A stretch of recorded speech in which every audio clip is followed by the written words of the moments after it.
G'day, welcome back to Bootlosophy. My name is Tech. No acknowledgement of country today because I'm not in Australia where it's the cultural protocol. I'm in New Zealand. I'm in Auckland and I'm on my way to the Hobbiton film set. If you subscribe to my channel, you'll be aware that I have done 3 collaborations with Fortis Boots Indonesia in Bandung. And I worked with Sunny there to create the Strider, which is a really comfortable walking boot. The Thorin, which is a sturdy cap-toed, real cap-toe Chelsea boot. And the Legolas, which is a whole-cut, dressy Oxford boot. So you guess from that I am a bit of a Lord of the Rings, or at least a Tolkien nerd. So I'm going off to Hobbiton today. Now, before I go on, I just want to let you know that I've created another channel. It's not a boot channel. It's not a vlog channel or a podcast channel. It's actually a motivational and management channel. And I'm just announcing that I have a separate channel. If you're interested in that sort of thing, if you're in business, if you're an executive, go look at it. It's called techo.com. And if you're not, if you're a subscriber to the Bootlosophy channel, you can help me out by going and subscribing to that channel, techo.com, just to boost the numbers for at least a month or 2, get the numbers up there, and then you can unsubscribe and, go away. But you never know. If you look at that channel, you might actually like it. But back to this video. So we're going off on a visit to the Hobbiton film set, about 3 hours outside of Auckland. That's Amanda and me. So part of this video, the middle part, you're going to see us walking around Hobbiton to share that experience with you. And then I'm going to end up in summary talking about the boot that I've been wearing during the day and how it's performed. And that boot, let me introduce to you, is the Russell Moccasin Backcountry. You can see my review of it up here, which gives you a full review. But I chose this boot because I found it wearing it in Perth at home extremely comfortable to wear out in soft ground, in the outdoors, on grass and that sort of thing. And I did find when I wore it in Auckland, going out to the parks and the gardens surrounding and in and around Auckland, where I had to walk across the urban jungle before I got to parks, that it wasn't particularly comfortable on concrete. And in fact, on one particular area, there were bluestone cobblestones. And the center of the ball of my foot wasn't very comfortable. And that's partly because of the construction of these boots, which is a real moccasin design. It's lasted from the bottom up. It has 2 layers of this uppers leather, except it's lowers leather, before it's actually moccasin stitched. It then does not have a midsole. It's Blake stitched to a leather, I beg your pardon, it doesn't have an insole. It's Blake stitched to a leather midsole, and then to the a full rubber slip sole, on which then the Vibram outsole is glued on. Extremely comfortable on grass and soft ground. Questionable if you're going to wear it in the city, I think, as I found out.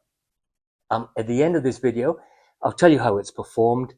At the moment anyway, lovely soft timberjack leather, which is an all tan leather from SB Foot, which is the tannery that's owned by Red Wing and which produces a lot of, in fact, all of the Red Wing leathers. Very supple, very soft, very comfortable, and in different users, very comfortable underfoot as well. But without much further ado, let's have a look at Hobbiton, and then I'll summarize how this boot felt walking around there. We joined Bush and Beach Tours, which ran the first 3-hour drive from Auckland to Hobbiton. And in Hobbiton, the tour is taken over by Peter Jackson's company. The driver of Bush and Beach Tours was a wealth of information about the whole journey. really important, no matter what the scene was, that you had to have exactly the right location. And they say that it took him almost a year or so to find this place, because he just couldn't quite find the rolling hills that were in his imagination from the books. Once you get to the Hobbiton studio, I'm not actually sure it's a studio, I guess it's almost now like a park. It's a well-oiled machine. There are various places where you can buy souvenirs and where you actually start to take the tour. Lots of people are wandering around that first area that you arrive at, taking photos of signs and all sorts of things. And of course, I'm wandering around doing the same, wondering what goes on behind the scenes. And the tours that are taken within the Hobbiton studio are actually done on these green buses, and the drivers take you to a staging point from which you start the walking tour. It's a short bus ride to the start of the walking tour, and during the 5 minutes it takes you to drive there, there's a video of Peter Jackson telling you about how they found this set and what they proceeded to do from there. I hope that you enjoy yourself. It's been years ago that we were flying around in a helicopter and found the Alexander Farm from the air, and for some reason from the air it looked right, and when we landed it was absolutely perfect, as I'm sure you'll see for yourselves. So thank you very much to the Alexander family for their brilliant support over the years, and especially to Russell, who has been the greatest business partner to have, and as you'll see yourself, doing a fantastic job, making you very welcome. So thank you and enjoy yourself. Everybody would hear me better, that would be sweet. The tour is done in small groups, and there is a tour guide who comes with us who's part of the whole setup. It really is a very informative trip. She was a lot of fun, young German lady, took us through with jokes and so on, and made the whole thing very familiar. And it starts with walking through this sort of sunken laneway, which is where the start of the movie Gandalf is on his cart going through with Frodo heading towards Hobbiton. And as you can see, it's actually a fairly dull and rainy day, which sort of, it could have been worse, but it's nevertheless, it was just a little bit, made it, I suppose, a little less enjoyable. But the sights were just something to see, particularly the hobbit holes that are spread out all over the place. I mean, one of the things that I think struck me was the density of this movie set. It wasn't just 2 or 3 hobbit holes spread out with these little paths, but they were actually dotted right throughout the landscape, and you really had to keep your eyes about you to see. And you had things like real smoke coming out of chimneys. And then you come along Hobbiton and you actually go past a bush and suddenly you see the green dragon. For nerds like me, that was really quite a remarkable thing. And of course, you get very familiar things like the field in which Bilbo had his birthday, and the oak tree in the background, and of course, Bilbo and Frodo's hobbit hole with the green door, and then the famous fake oak tree above it.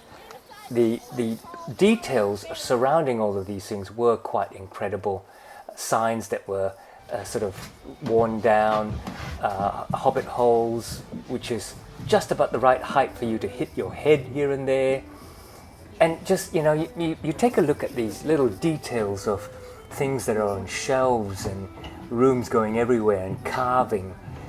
I think one of the things Peter Jackson is noted to have done is to almost rebirth the arts and crafts industry in New Zealand, particularly wood carvers, furniture makers, and all sorts of things like that. So going into one of the hobbit holes was really quite charming and amazing. And the rooms are full of little details. There are things you can pick up, there are things you can use. Some of the food is real, some is not. And you get into real fireplaces. little dunnies where I don't think you're allowed to go, but they look so real. You could splash water down them to wash them out and that sort of thing. The hobbit holes went everywhere. Really charming. And outside, as we enter the village itself, there's a green dragon at the end of it. There's a stone bridge that you get across. And here we go, people taking pictures everywhere like me. And this really was charming. The way it was done was just magnificent.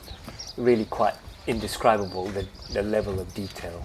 And despite the wind, which is probably why you can't hear it properly, we're ending up at the Green Dragon Inn, where we're going in to have lunch and a pint.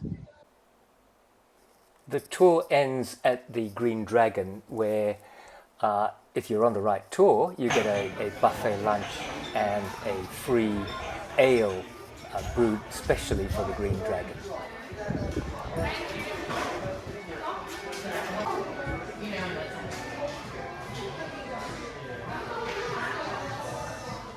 There you go. We're back now from our journey to Hobbiton, the real Hobbiton, as you saw.